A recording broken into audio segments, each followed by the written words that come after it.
Bicara buku peringkat negeri, kusutai demi sekolahku Senmak. Febrian Dibonis bin Afendi nama diberi. Putra tahun 5 SK Senmak. Begitulah serba sedikit pengenalan diri saya. Saya merupakan anak keempat daripada 5 adik-beradik. Saya sangat sayangkan keluarga saya. Hobi saya ialah bermain bola sepak. Saya begitu teruja untuk berkongsi tentang sebuah buku bersama Anda pada hari ini. Buku ini bertajuk Bagai Air Mencari Jenisnya. Buku ini ditulis oleh Siti Nurnadia Zakaria dan diterbitkan oleh Anugerah Publications. Buku ini mengandungi 23 buku surat. Buku ini mengisahkan tentang seorang pelajar bernama Farah. Farah dibesarkan dalam persekitaran keluarga yang cinta akan ilmu. Bila bercakap pasal ilmu, mesti Anda dah boleh agak kan bagaimana sikap Farah? Nak tahu lebih lanjut? Jom saya ceritakan.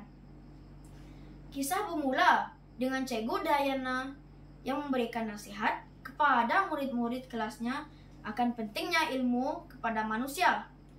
Usai berpesan, Cikgu Dayana keluar daripada kelasnya. Farah terus mengeluarkan buku untuk dibaca. Farah menolak ajakan Laila bermain karena dia ingin menghabiskan pembacaannya pada buku itu. Laila kagum, bercampur hairan dengan sikap Farah yang sudah membaca tentang gerhana bulan dan matahari yang akan diajar pada minggu hadapan. Kawan-kawan nak tahu tak? Cara senang untuk faham konsep gerhana bulan dan gerhana matahari. Gerhana bulan, bumi di tengah-tengah. Gerhana matahari pula, bulan di tengah-tengah. Tapi, mesti berada dalam kedudukan garis lurus ya kawan-kawan. Laila bertanyakan lagi kepada Farah.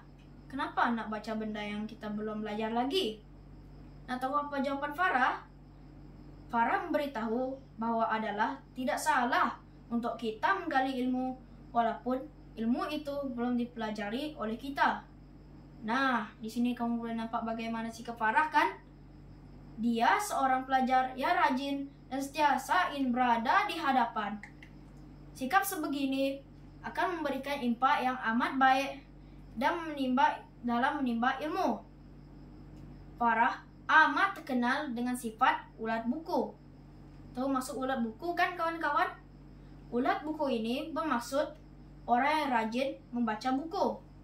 Farah pernah ditanyakan tentang maksud peribahasa bagai air mencari jenisnya oleh ayahnya. Walaupun dia seorang ulat buku, Farah sendiri terdiam dan tidak dapat menjawab teka-teki bapaknya itu. Farah berasa bahwa dia tidak pernah dengar tentang peribahasa itu. Kawan-kawan nak tahu tak apa maksudnya? Air ini akan mengikut apa saja bentuk ia dituangkan. Kalau dituang ke bentuk segitiga, segitiga lah bentuk air itu.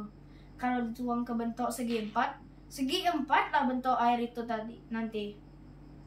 Ima, kalau dituang ke bentuk 1000 kali pun, 1000 jua lah bentuk air itu. Begitulah jua kita menuntut ilmu. Menurut ayah Farah, peribahasa tersebut membawa maksud mencari ilmu. Hendaklah dengan bersungguh-sungguh dan berusahalah semaksimal mungkin untuk mencapai kejayaan. Saya memilih buku ini karena saya juga dibesarkan dalam keluarga yang amat mementingkan ilmu. Selain itu, saya suka dengan sikap Farah dan sentiasa ingin maju ke hadapan dalam menimba ilmu. Sebab lain saya memilih buku ini adalah karena saya sangat suka dengan sikap ayah Farah. Farah pernah bertanyakan kepada ayahnya kenapa dia masih rajin menimba ilmu, sedangkan dia sudah bekerja. Ayah Farah memberitahu bahwa ilmu tidak akan pernah habis dicari. Semakin banyak ilmu yang kita tahu, semakin banyak lagi yang kita perlu tahu. Saya teringat akan pepatah bahasa Inggris yang dilekatkan di dalam kelas saya yang berbunyi begini. Education is and will always be the never-ending journey. Maksudnya, menimba ilmu ini tiada penghujungnya. Pepatah Melayu ada mengatakan, timbalah ilmu singgah ke negeri Cina. Zaman dahulu, Cina tuh sangat jauh dari negara kita. Maksudnya, timbalah ilmu sejauh mungkin.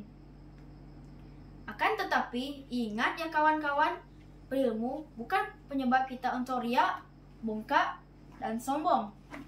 Kita perlu menggunakan ilmu yang ada untuk membantu orang lain dan bukannya merendahkan mereka.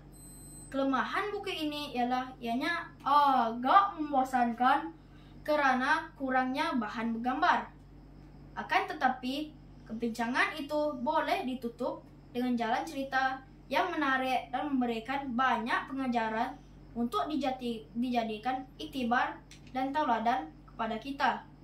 Saya amat menganjurkan buku cerita ini kepada Anda agar kita semua jangan cepat puas dengan kejayaan yang dikecapi sekarang dan sentiasa berniat untuk meningkatkan potensi diri dengan ilmu dan pengetahuan, karena mencari ilmu itu tiada penghujungnya.